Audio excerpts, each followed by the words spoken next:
Saludos familia MBC y toda la familia que nos sigue alrededor del mundo y también de acá en el Perú. Muchas gracias por seguirnos y nos sentimos muy contentos de estar juntos nuevamente en un mismo espíritu.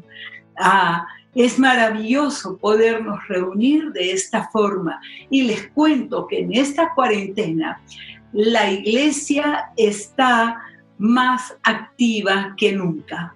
Estamos muy activos, no hemos detenido nada y más bien hemos añadido a todas nuestras ocupaciones, funciones y lo que estamos produciendo para todos y cada uno de ustedes. Muy bien, vamos a ver el día de hoy de qué otro tema hablaríamos. ¿De qué otro tema? Sino de la resurrección de Jesucristo. Vamos a orar juntos. Amado Dios, te damos gracias. Gracias por ser nuestro Padre, gracias porque tú nos cuidas, tú nos alimentas. Hoy día tu palabra sea alimento para nuestro espíritu, para nuestra alma y sea fortalecido, mi Señor, cada uno que lo escucha, que lo ve, fortalecido en su fe, fortalecido en su decisión de perseverar en Cristo Jesús. Gracias, Espíritu Santo, porque tú eres el que nos da dirección y nos das revelación. Gracias, Señor. En el nombre de Jesús oramos y decimos todos amén. Amén. Estamos en un mismo espíritu, por eso es que decimos amén. Bien, los dos hechos más importantes, más relevantes para toda la humanidad en todos los tiempos de la historia es el nacimiento del Señor Jesús, el único ser humano que nació de María, la Virgen, y su Padre es Dios. Maravilloso. Un hecho único, no hay otro ser humano que haya nacido de esta forma. Luego, el segundo hecho más relevante, quizás más relevante que el nacimiento. ¿Por qué? Es lógico, si es que Jesús no hubiera nacido, no hubiera resucitado. Pero si no hubiera resucitado, hubiera sido considerado por la historia como un loco o como un farsante. No hay otra posibilidad. O estaba loco o era un farsante. Por eso lo que vamos a hablar el día de hoy es muy importante para cada uno de nosotros, porque esta historia de que resucitó podría ser una farsa o una verdad. Verdad que ha cambiado la vida de millones y millones de personas en todo el tiempo que tiene de vida, de existencia, la Iglesia de Jesucristo. Vamos a ir a nuestras Biblias juntos, permítanme tomarla de la mesita, y vamos a abrir en el Nuevo Testamento, en el Evangelio de Mateo. Dice: los que prendieron a Jesús le llevaron al sumo sacerdote Caifás, donde estaban reunidos los escribas y los ancianos. Y nos dice que Jesús, estoy en Mateo 26, 57, Caifás era el sumo sacerdote y tenían una especie como de comité o una reunión de personas que juzgarían al Señor Jesús. Lo juzgarían. En ese capítulo 27, en el versículo 57, luego de ser juzgado Jesús y haber sido hallado inocente, se le condenó a muerte y muerte en la cruz. El peor castigo para los peores delincuentes en aquel tiempo. Y nos dice el versículo 57, cuando llegó la noche, vino un hombre rico de Arimatea, llamado José, que también había sido discípulo de Jesús. Este fue a Pilato y le pidió el cuerpo de Jesús. Entonces Pilato mandó que se le diese el cuerpo. Y tomando José el cuerpo, lo envolvió en una sábana limpia y lo puso en su sepulcro nuevo, que había labrado en la peña. Y después de hacer rodar una gran piedra a la entrada del sepulcro, se fue.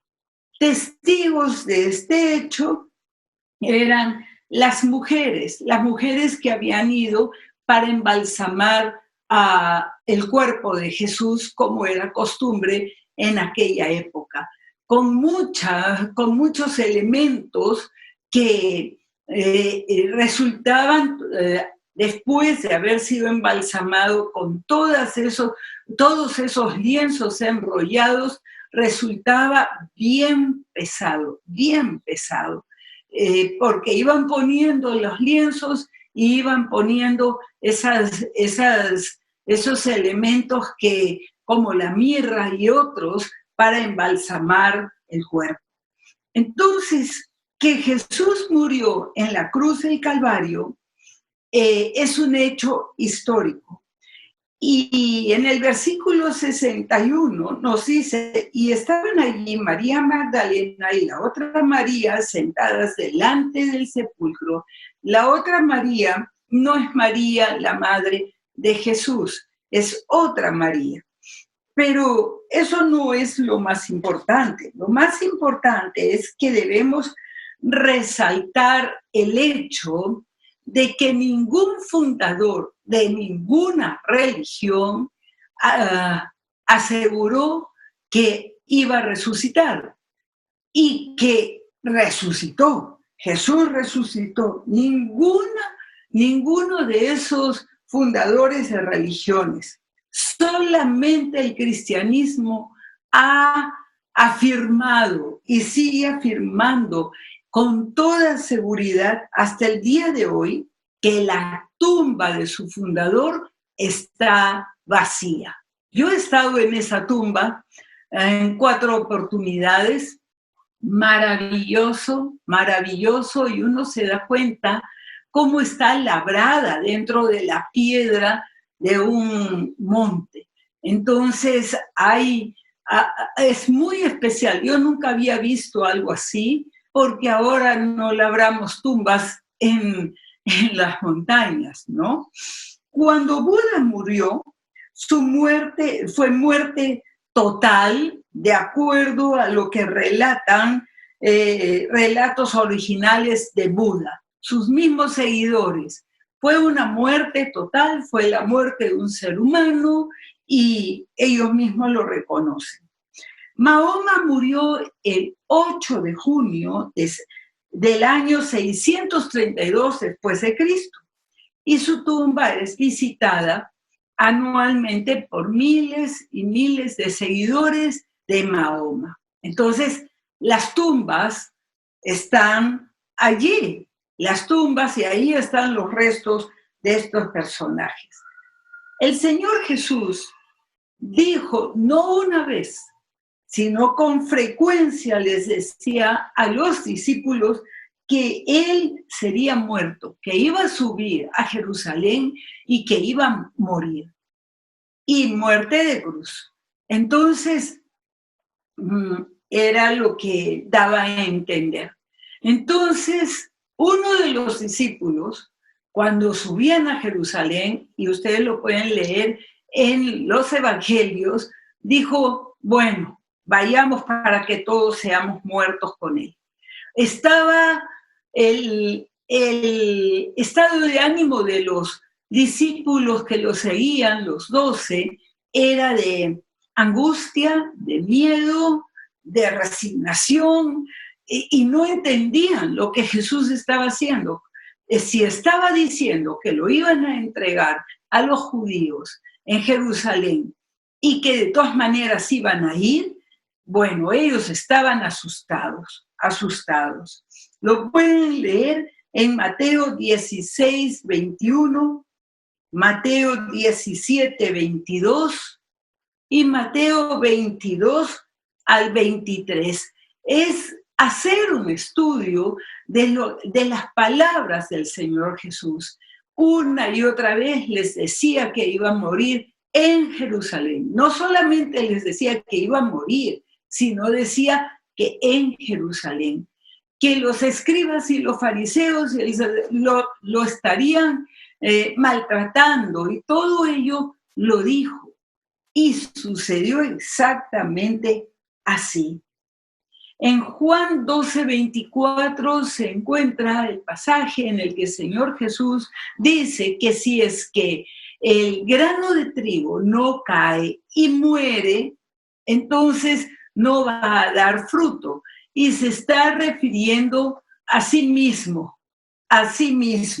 dando a entender que Él es ese grano de trigo que tiene que caer para que haya fruto. Entonces, vemos que Él aseguraba, ningún fundador de ninguna religión ha asegurado jamás, yo me muero y resucito. Aunque acá en el Perú tenemos a alguien que había fundado una secta y que dijo que el día que muriera resucitaría. Bueno, sus seguidores lo esperaron que resucitara por días y días y días y nunca resucitó. Entonces debemos preguntarnos, ¿hay evidencia histórica de este hecho?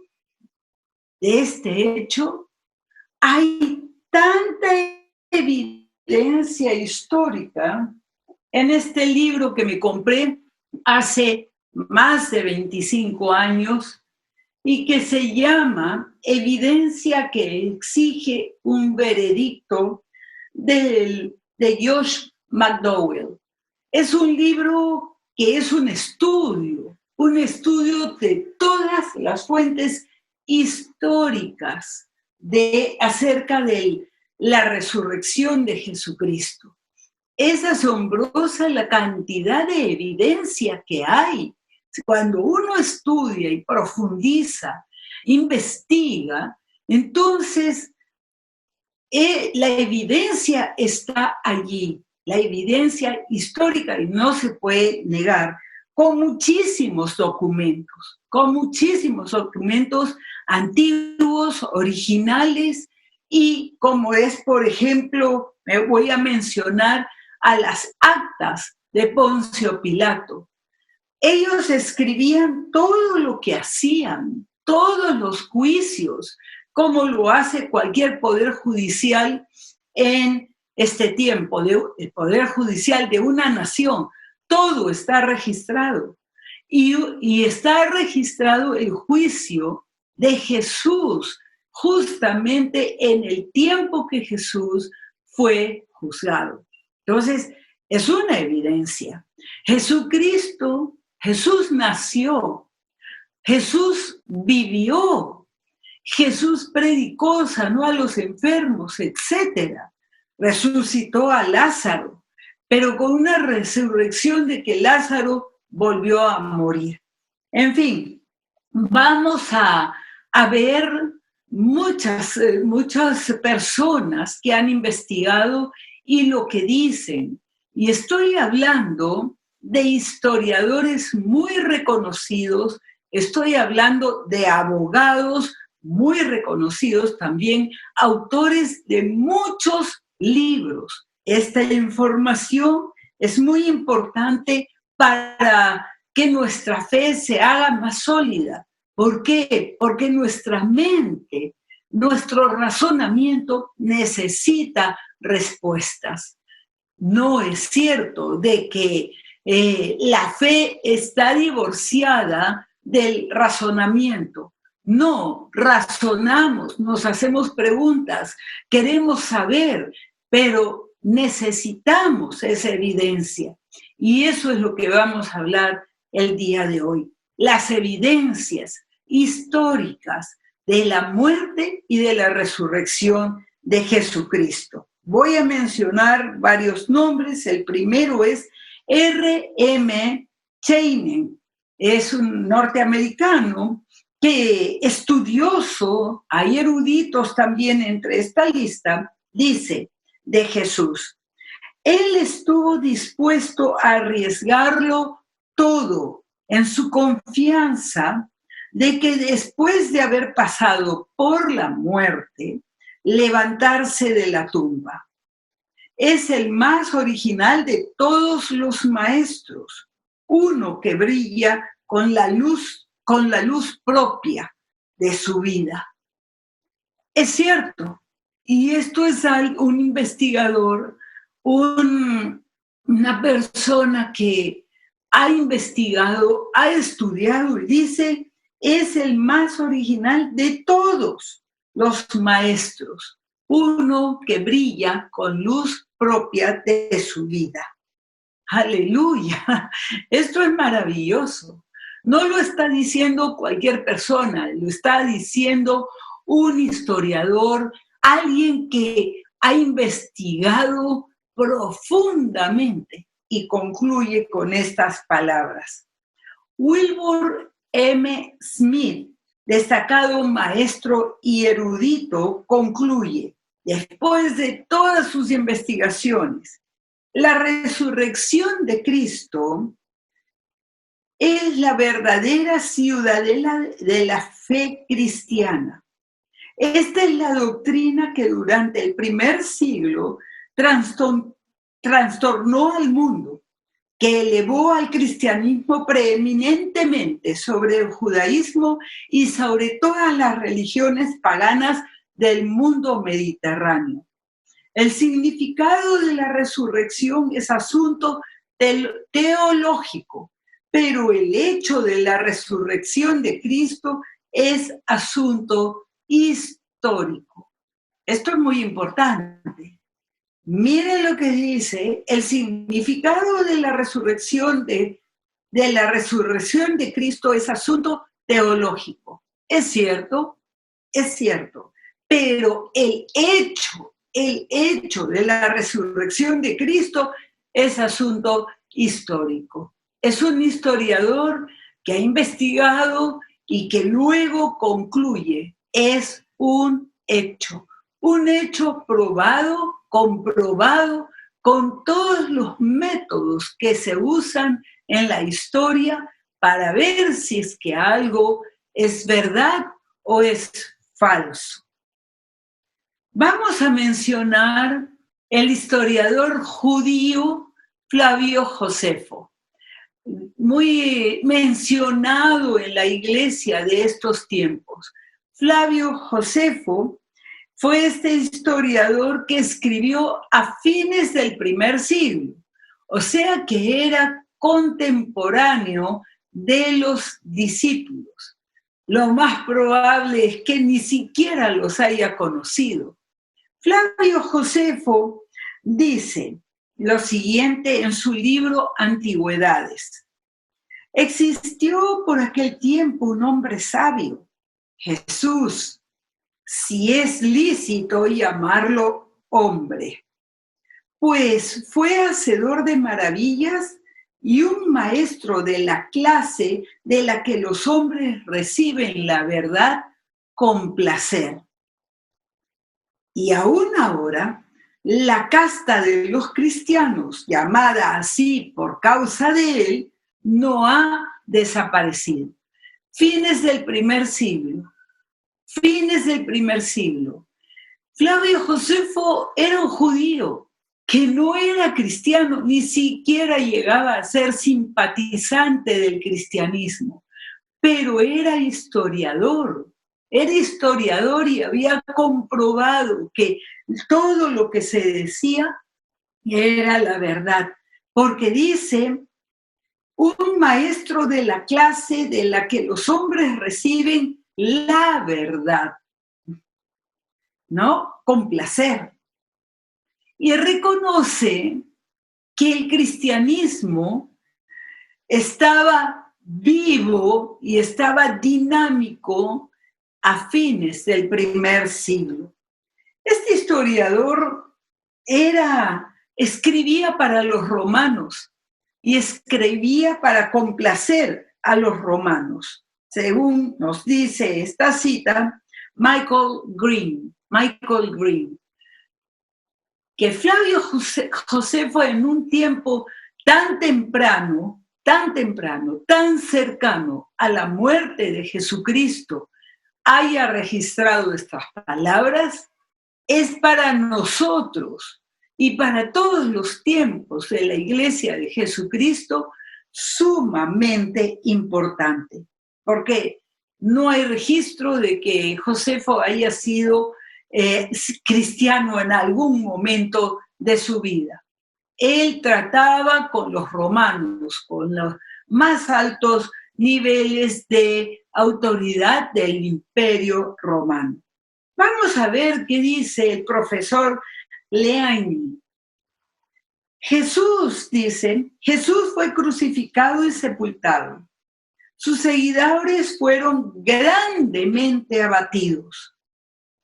Muy poco tiempo después se mostraron extraordinariamente triunfantes y manifestaron tal confianza que parecía venirles de una sostenida vida de devoción a la muerte de un mártir. Que Jesús estaba muerto y que se les había aparecido. El Señor ha resucitado ciertamente. Él hace un análisis del cambio de comportamiento de los discípulos y seguidores del Señor Jesús.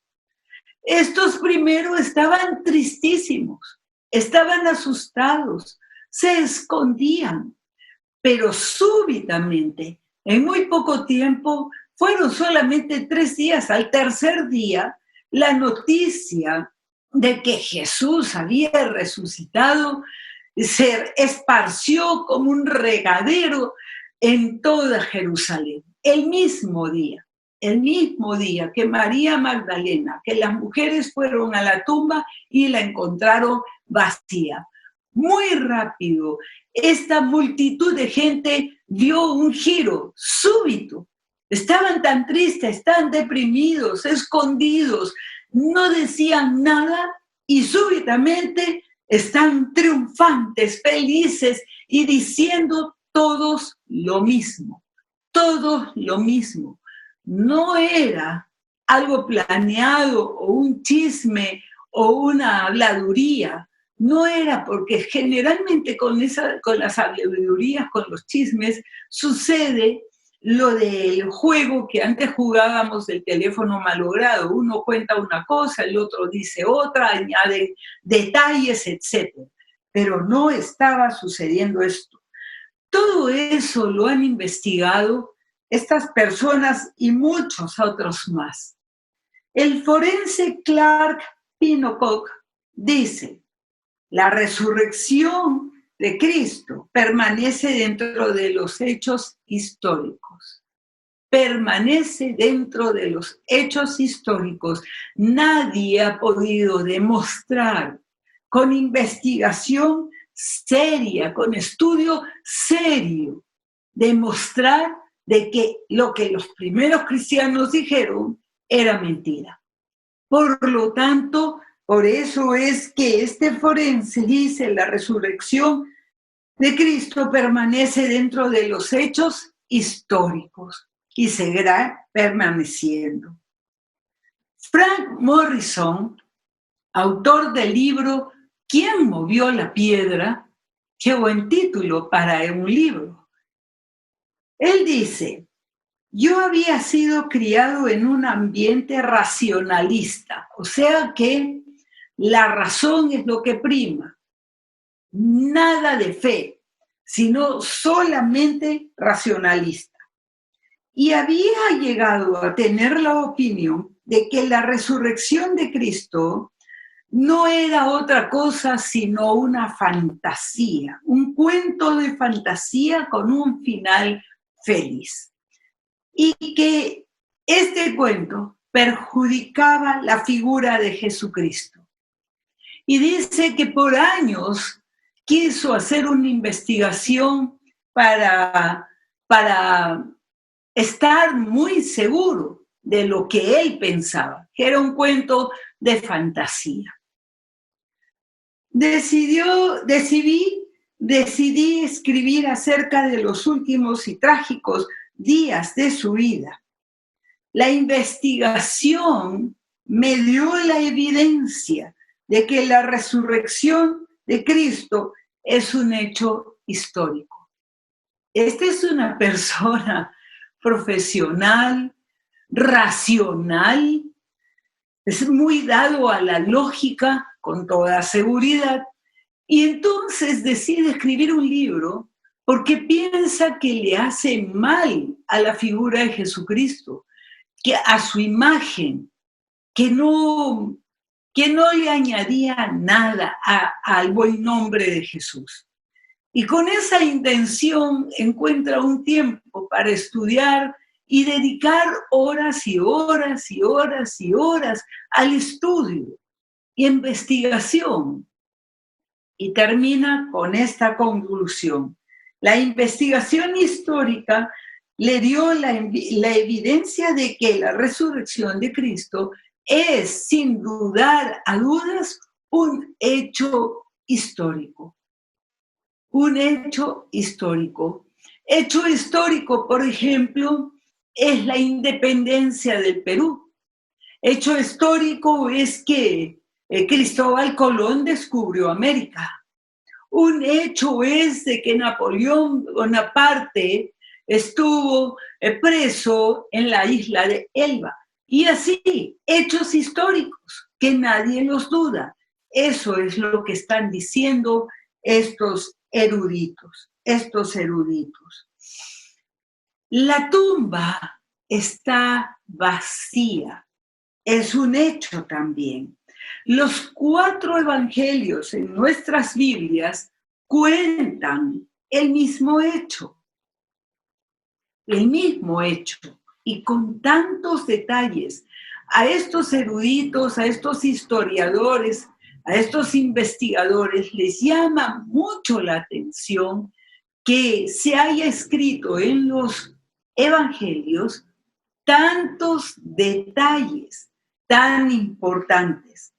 No voy a poder compartir con ustedes todas las investigaciones. Ustedes han visto, es un libro grueso, no sé si lo seguirán editando, que seguirá la producción de este libro, pero es grueso y todo es dando los nombres y copiando las conclusiones de estos estudiosos.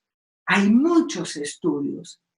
En el Evangelio de Juan, capítulo 20, versículo 8, nos narra el pasaje en que después de escuchar de las mujeres que Jesús estaba vivo y que no les creyeron a las mujeres, sin embargo, Pedro y Juan se fueron corriendo. Nos dice que primero corrió Juan, pero después Pedro lo alcanzó y llegó primero Pedro a la tumba y después llega Juan, y la descripción y la forma en que los lienzos que usaron para embalsamar a Jesús, cuando Juan vio los lienzos, creyó. Él mismo lo dice en el Evangelio del que es autor, el Evangelio de Juan. ¿Qué vio Juan? ¿Qué vio Juan? ¿Qué es lo que han investigado estos estudiosos? Pues han estudiado que lo que vio Juan fue los lienzos, igual que Pedro. Los lienzos que envolvían el cuerpo estaban en un lugar de la tumba, sobre la piedra, porque la tumba es amplia. La tumba uno puede entrar pueden entrar, digamos, unas 10 personas al mismo tiempo dentro que es como una cueva. Y en esa cueva, talladas en la misma piedra, tallados, hay unas especies como de camas, donde los cuerpos reposarían y con un agujero leve para la cabeza, para que la cabeza pudiera reposar, la cabeza del cadáver. Nunca había sido usado. La gente rica se construía tumbas así y no solamente para una persona, sino para varias. Y entonces José de Arimatea nunca había usado su tumba, nunca. Y cuando llegan los dos apóstoles, encuentran que está separado lo que es de la cabeza. ¿Por qué tanto detalle? El detalle es importante, ustedes lo pueden leer en este capítulo de Juan, pueden leer lo que ellos vieron. Y los estudiosos dicen que lo que ellos vieron y que los impresionó y les dio la certeza de que Jesús había resucitado, es por un lugar la parte del cuerpo y la cabeza, sobre todo donde había estado el sudario. Dice que estaba la parte de lo que es el cuerpo, estaban doblados los lienzos, pero el de la cabeza estaba intacto, como una especie de turbante, estaba intacto y estaba como si la cabeza estuviera dentro, no se había aplastado, no se había caído por el peso de las especies que le habían echado para embalsamar. No estaba así, era como una crisálida o como el capullo de una mariposa que permanece intacto cuando la mariposa sale. Permanece intacto, así estaban esos lienzos. Entonces, por eso el apóstol Juan dice que vio y creyó, inmediatamente creyó. Por eso, por la razón, por lo que estaban viendo, por lo que no podía ser posible, porque por la gravedad debía de haber caído. Eso es lo que lo que nos dicen los evangelios. Pero sigamos con lo que dicen los eruditos en cuanto a la resurrección de Jesucristo. Y la evidencia de su resurrección al leer los evangelios. El profesor E.H. Day dice: el problema del fracaso de los judíos en probar que la resurrección de Cristo no había tenido lugar nunca se presentaron en que no exhibieron el cuerpo de Cristo muerto. Es que cuando uno de los testigos dice una cosa, tiene que probarlo. Estos judíos no eran testigos del hecho de la resurrección, pero su afirmación nunca fue probada. ¿Cómo hubiera podido ser probada? Que ellos muestren el cuerpo de Jesucristo muerto. Tampoco por medio de un examen oficial del sepulcro. No lo hicieron para comprobar que era mentira, que había resucitado. Si hicieron o no hicieron una investigación, personalmente yo creo que sí la hicieron, pero que no encontraron sino evidencias de la resurrección. Por eso es que le pagaron a los soldados para que mintieran, W.J. Sparrow Simpson dice: el vacío de la tumba es reconocido por los opositores como también por los discípulos. Los judíos nunca discutieron el hecho de que la tumba estaba vacía. Nunca refutaron ello. La acusación falsa de los discípulos que los discípulos habían robado el cuerpo nunca fue probado. Nunca. Ellos nunca comprobaron eso. Deben de haber comprobado lo contrario, cuando se quedaron calladitos. Eso es lo que dice exactamente este erudito.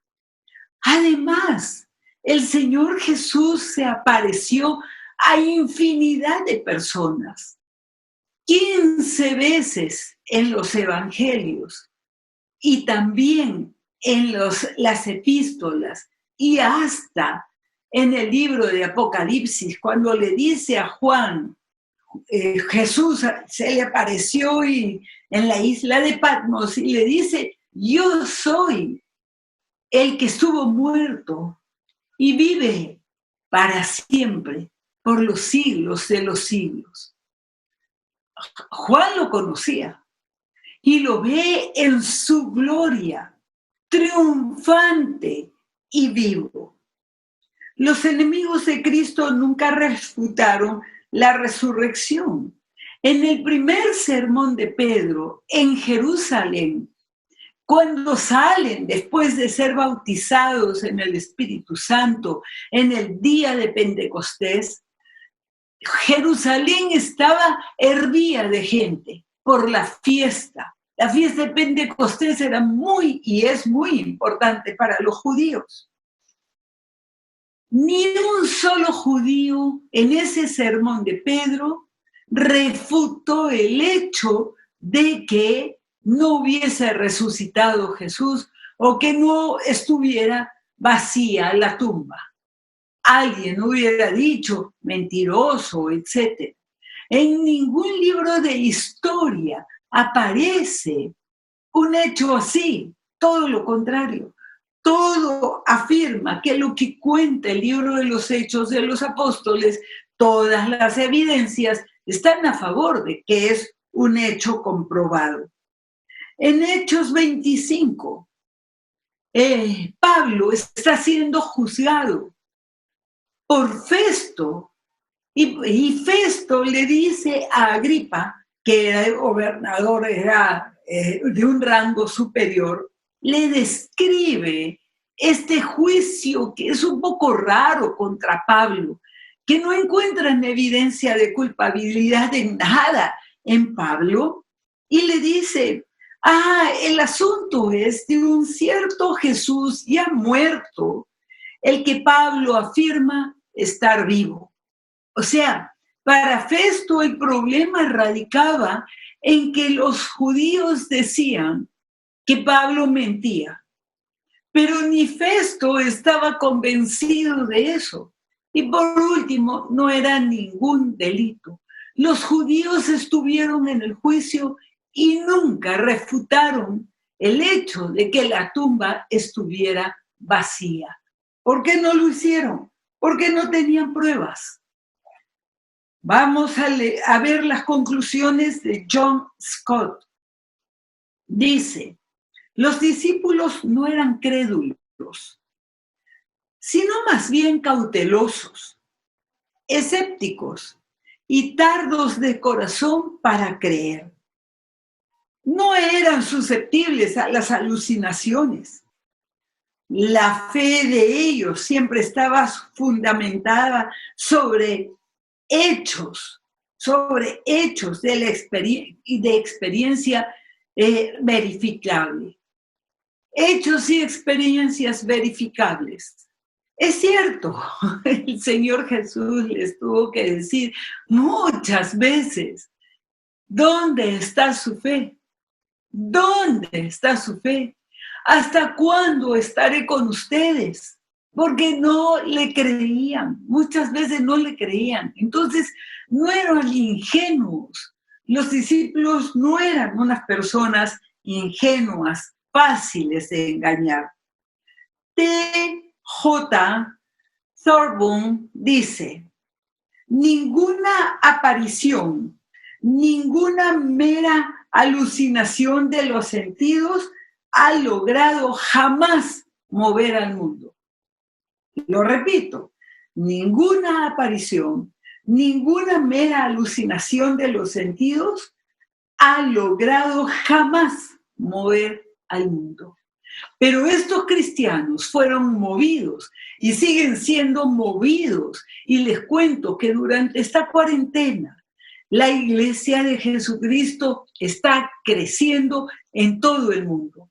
A nosotros nos están siguiendo personas de España, de Italia, de Estados Unidos, de Argentina, de diferentes lugares, y muchos de ellos son recién convertidos, porque sus familiares les mandaron, les enviaron por internet, les enviaron alguna prédica que hemos dado y se han convertido.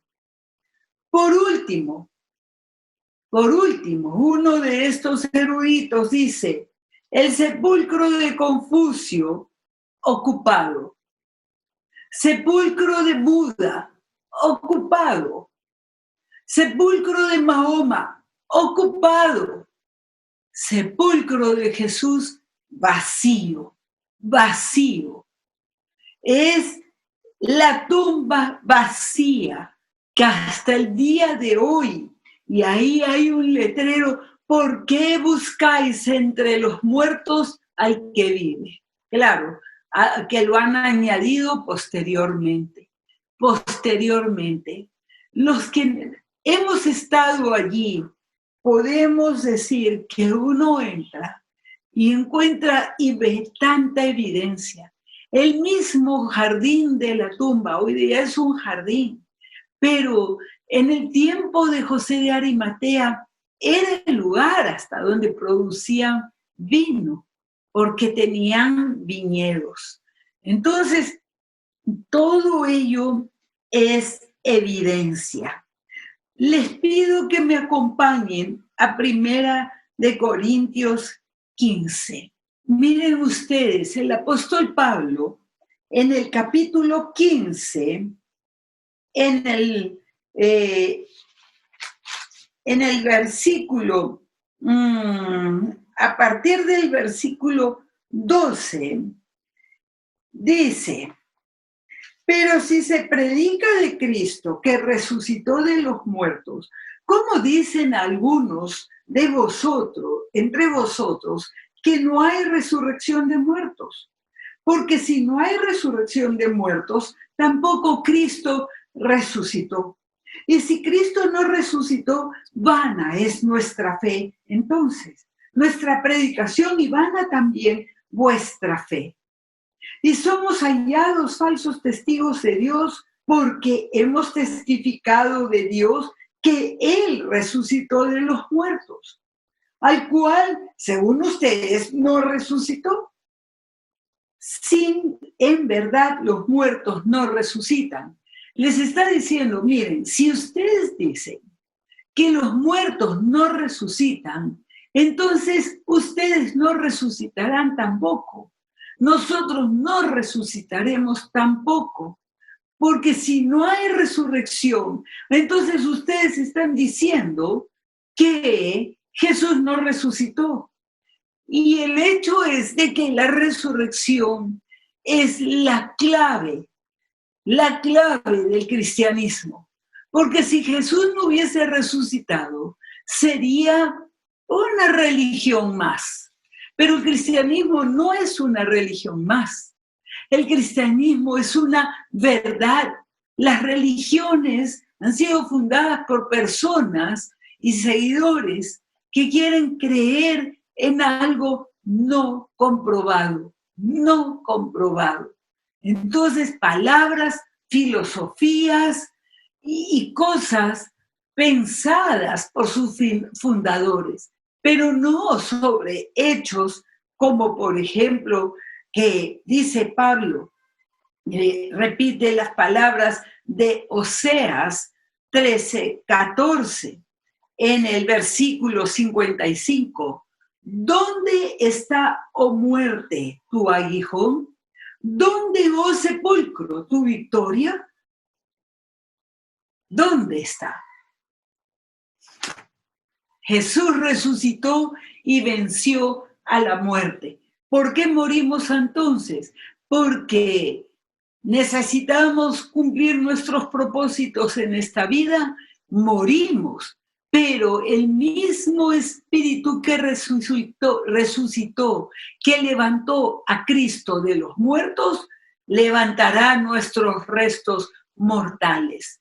Por eso es que Pablo les dice, ¿cómo están diciendo ustedes que no hay resurrección de muertos?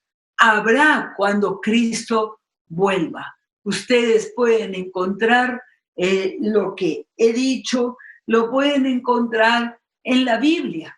En la Biblia encontramos toda la verdad acerca de Dios, de la creación del mundo, la verdad de que Adán y Eva pecaron, la verdad de que el pecado produce muerte, la verdad que trae consecuencias de lágrimas, dolor, y luego decimos, ¿por qué lo hice? ¿Por qué lo hice? Solamente me ha traído infelicidad, me ha traído muerte, destrucción a mi familia, etcétera. El pecado del ser humano. Hay muerte porque morimos como consecuencia de nuestros pecados. Pero el Señor Jesús murió en la cruz siendo inocente, cumpliéndose muchas profecías en su vida, muchas profecías del Antiguo Testamento y terminando todo con su resurrección. Él está vivo y viene pronto. Jesús es el Rey de Reyes y su reino nunca tendrá fin, porque es Dios. Hoy día, a ti que me escuchas, quiero decirte que Jesús es nuestro Salvador. ¿Por qué? Porque murió en la cruz voluntariamente. A él nadie lo podía matar. Si él resucitó a Lázaro y a muchos otros, daba una orden y la tormenta se calmaba. Daba una orden y todos los panes y los peces se multiplicaban. Un ser divino, ser humano pero divino a la vez, que hizo grandes maravillas, como dicen los historiadores. Entonces, ¿qué ha hecho Jesús por ti? Es importante porque Jesús es el Salvador. Él murió en la cruz por ti y por mí. Y cuando Él dice, Dios mío, ¿por qué me has abandonado? Lo dice porque en ese momento se le había cargado todo, se le había imputado todo el pecado del ser humano y de todos los seres humanos, los tuyos también. ¿Por qué? Porque Dios te ama. Y cuando Él recibió esa carga inmensa de pecado, quedó separado del Padre. Nunca la Trinidad se había separado, pero en ese instante, por causa del pecado, quedó separado. Pero Él había muerto, sabiendo que resucitaría y que sería levantado de los muertos, como ocurrió. Y Jesús murió para que tú un día pudieras recibir el perdón de Dios, para que te puedas reconciliar con Dios y puedas volver a tener como ser humano. Digo volver porque Adán y Eva tenían una relación personal con Dios y tú también la puedes tener. ¿Cómo? Recibiendo a Jesús por la fe como el único Señor y Salvador tuyo. Él es el Cordero de Dios que quita el pecado del mundo. ¿Qué quieres que todo ese pecado tuyo quede borrado para siempre, según Dios y a los ojos de Dios? Pues este es el día en que tú puedes recibir a Jesucristo como tu Señor y Salvador. Él te perdonará y luego podrás acercarte a Dios como se acercaban a Adán y Eva, sin pecado. Si quieres esto, en primer lugar, necesitas tener fe y reconocer que lo que dice la Biblia acerca de Jesús es verdad. Su nacimiento, su muerte y resurrección. Luego, arrepentirte de todo pecado, porque todos hemos pecado. Yo soy una persona perdonada y limpiada por la sangre de Jesús. Y en tercer lugar, recibir a Jesucristo en tu ser, en tu corazón, en tu mente. Recibirlo como tu Señor y Salvador. ¿Podrías orar conmigo si así lo deseas? Dios mío, hoy me acerco a ti. Me acerco para pedirte perdón de todos mis pecados. Reconozco que te he ofendido y hoy yo me arrepiento. Me arrepiento, mi Señor, de toda mi maldad y de las cosas que nunca debí hacer. Me acerco a ti con confianza, sabiendo que tú eres bueno, que eres misericordioso. Perdóname, Dios mío, perdóname. Y hoy te doy gracias, Señor Jesús, porque tú moriste por mí en la cruz del Calvario. Yo lo reconozco. Te reconozco a ti como mi único Señor y Salvador.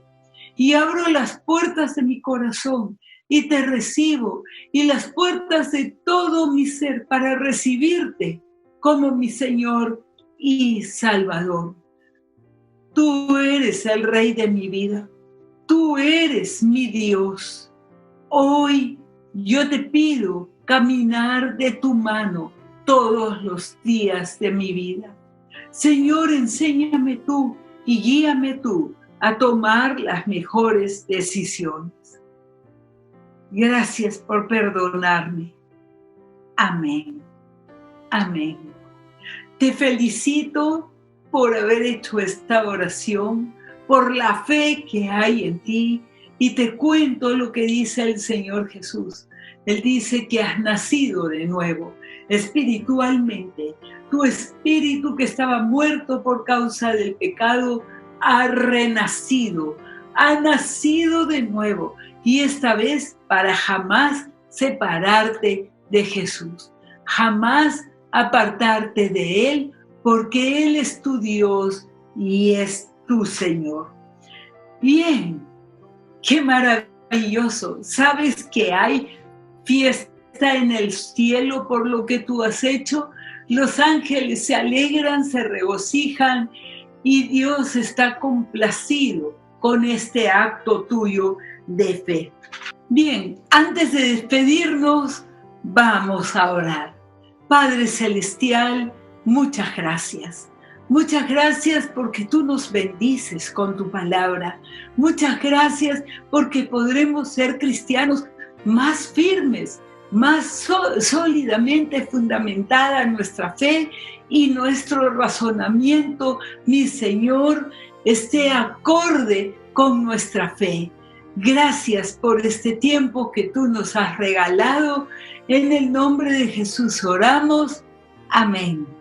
Tengo unos anuncios para darles a ustedes. Estos anuncios son muy importantes para que nos puedan seguir, puedan continuar siguiéndonos a lo largo de la semana. Tenemos, como el día de hoy, todos los domingos, la prédica dominical por Face Life a las 11 de la mañana, hora de Lima, Perú.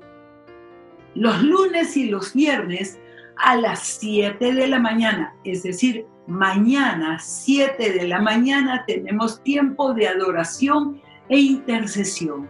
El mundo necesita de que hayan intercesores orando a las 7 de la mañana por el Facebook Live, el Facebook de MBC, de la Misión Bíblica Carismática. El sábado tenemos a las 4 de la tarde consultorio bíblico en Facebook Live, el Facebook de la Misión Bíblica Carismática. Y el sábado tenemos una reunión muy especial para adolescentes y jóvenes a las 6:30 de la tarde por Zoom. Tomen nota para que no se confundan. Y les tengo una sorpresa. El día miércoles 15 vamos a tener una entrevista con César Vidal. Una entrevista a la que todos ustedes están invitados, y vamos a hablar de las consecuencias de esta cuarentena, las consecuencias sobre Latinoamérica. Esto es necesario saberlo. Y entonces va a ser a las 6 de la tarde. Va a ser una entrevista en vivo. Y también les cuento que vamos a iniciar un curso virtual para adolescentes y jóvenes. Ética de la vida. Ética de la vida. El día sábado 18 inicia, porque va a durar 6 semanas. Es un curso virtual de 6 semanas y el horario para los adolescentes el día sábado 18 y los siguientes sábados será a las 10 de la mañana para los adolescentes y para los jóvenes a las 12 del mediodía. ¿Por qué?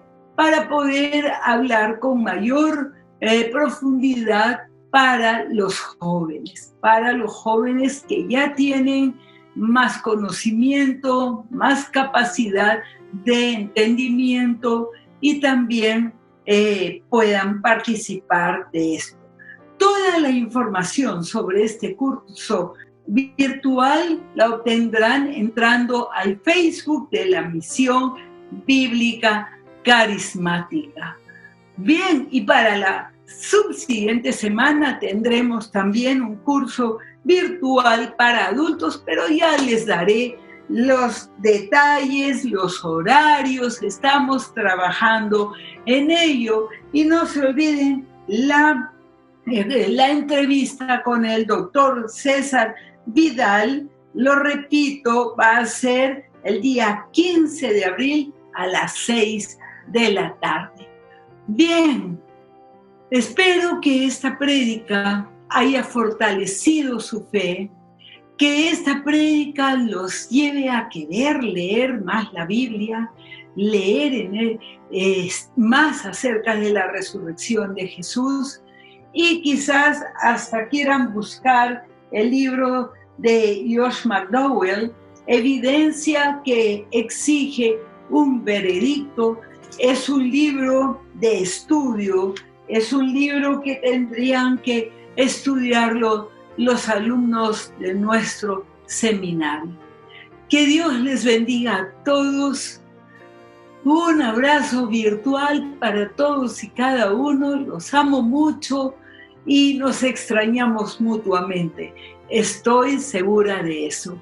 El Señor derrame bendiciones en sus hogares. Y gracias por haber estado con nosotros.